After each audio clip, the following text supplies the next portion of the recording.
Да, я знаю, вы не этого ждали и не об этом просили, но я не удержался. Этот нож меня удивил.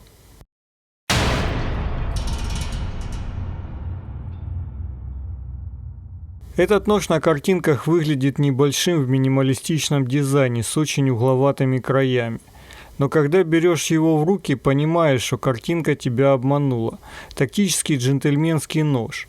И это уже не первый раз у меня с ножами Zero Tolerance. Примерно то же самое ощущение у меня было от 393-го ZT дизайна Хиндерера. Ужасно уродский нож, но он так удобно лежал в руках, все элементы дизайна хорошо продуманы и отлично исполнены, так что я просто не понимаю, как к нему относиться. А вот 640-й ZT совсем другое дело, он привлек меня дизайном почти сразу, но смотря фотографии, я представлял его совсем другим. Как оказалось, этот нож вполне себе полноразмерный. Компактным можно назвать только потому, что у него узкий клинок и не широкая рукоять. Зеленый карбон в таком дизайне не совсем вяжется на первый взгляд, но когда открываешь нож и читаешь, кто дизайнер, то сразу понимаешь, это тактический нож Эмерсона. Кто такой Эмерсон, думаю, понимают многие. Этот человек внес огромный вклад в ножевую индустрию, да и не только в нее. В общем, тут или делать ролик про него, или про этот нож. Лично мне визуально ножи Эмерсона обычно не нравятся. Я как бы понимаю, что там все линии функциональны, но дизайн это всегда вкусовщина. А теперь о конструктиве 640-го. Толстый клинок с прекрасной обработкой и геометрией вкупе с порошковой сталью делает фантастическое ощущение реза. Сталь клинка 20 CV. Это порошковая сталь, изготовленная по технологии CPM. Как я уже рассказывал в прошлых роликах, технология изготовления порошковых сталей такова, что позволяет создавать материалы с нереальным для традиционной металлургии химическим составом, а значит и свойствами. Так в этой стали углерода 1,9%, что очень много для традиционных режущих инструментов. При этом сталь сохраняет необходимую вязкость и упругость. Стоит также отметить большое содержание хрома, коррозионная стойкость обеспечена с большим запасом. Ну, конечно, в составе присутствуют вольфрам и ванадий. По всем вводным данным это суперсталь. Кстати, эта сталь фактически повторяет сталь М390, но эта сталь другой компании произведена по другому техпроцессу. Поэтому тут есть отличия. Я как пользователь М390 могу сказать, что рассказы о ней были немного преувеличены. Естественно, М390 великолепная сталь с отличным удержанием режущей кромки, и к ней даже близко не подберется ни одна из традиционных, то есть не порошковых сталей. Мне в этой железке не нравится, что она делает очень мыльный рез. Это сложно объяснить на пальцах, это нужно ощутить самому. К примеру, нож острый, отлично режет бумагу, продукты и прочие вещи. Но вот на сухом дереве он скользит и не работает так, как хочется. Многие пользователи отзываются о стали 20 CV как о стали с более агрессивным и сухим резом, чем у М390. Но тут не узнаешь, пока не проверишь, а для проверки порошковых сталей нужно время. Пока какая-нибудь АУС-8 затупится в хлам, на порошках только начнешь замечать потерю остроты. В общем, хочу себе на карман такую железку, хочется проверить все эти слухи. Клинок, кстати, обработан интересно. Легкий стоунвош сочетается с глубоким сатином. Выглядит приятно. Есть ощущение, что спуски не совсем прямые, а слегка вогнуты. Грани выполнены потрясающе, мне очень нравится. А вот по рукояти ощущения смешанные.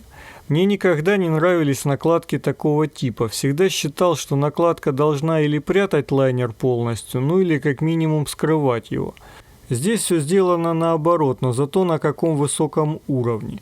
Угловатые формы рукояти совсем не колючие. Смотришь на нож, на внимание к мелочам. Каждая линия, каждая грань имеет фаску и определенную финишную обработку. Сколько времени уходит на изготовление каждой плашки, сложно представить. Это вам не дешевая штамповка в 3 технических операции. Замок здесь, кстати, фрейм, а не лайнер. Все как положено, титановый фрейм с сухарем. Накладки из карбона имеют приятную шероховатость и оригинальный цвет. Тут все как всегда для ножей ZT. И остаются последние детали описания. Механика открытия на ноже очень приятная. Трудно поверить, что это обычные шайбы. Да, на тактических ножах подшипник не ставят. Я так понимаю их логику. Кстати, насчет такого решения, посадка клинка очень плотная. Зазоры между клинком и лайнером тоньше, чем обычно на ножах с подшипниками.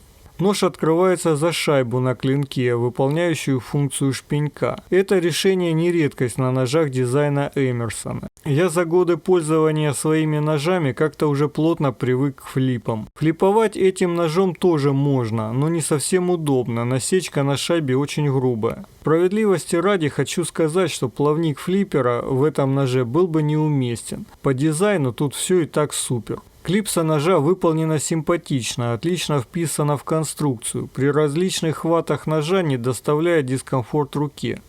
Клипса значительно жестче старых стандартных ЗТ-шных клипс. Но назвать ее чрезмерно тугой нельзя, для тактического ножа это самое то. Как это можно подытожить? С самого начала этот нож привлек мое внимание, но чем больше я смотрел фотографии, читал спецификации, смотрел на разных ресурсах, он мне не нравился. Это как будто взяли заурядные плохие решения и смешали все вместе. Но когда я взял нож в руки, я забыл про все про это. Все мои теоретические умозаключения разбились только об один фактор.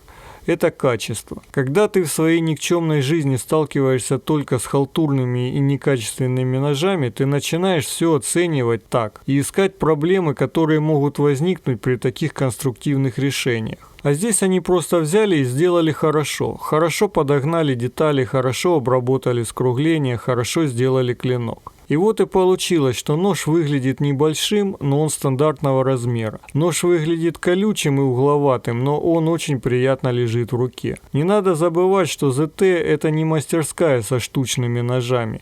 Это относительно массовое производство с тысячами ножей каждой модели в год на очень хорошем уровне. И опять же, ножи такого уровня не выбирают для валовой и промысловой работы. Это уже в каком-то смысле статусная вещь, некий выпендрёж. А в таком вопросе неизбежны некоторые уступки привычным решениям. В общем, нож мне нравится, даже подумываю взять его себе. В первую очередь из-за стали, а уже во вторую из-за дизайна. Вообще надоели мне все эти ЗТ, но не могу пройти мимо. И как всегда, свое мнение можете оставить при себе или написать в комментариях. Кстати, если вам нравятся обзоры ЗТ, то у меня есть еще один нож на примете. Ну а каналу по-прежнему нужны ваши лайки, подписка и репосты в соцсетях.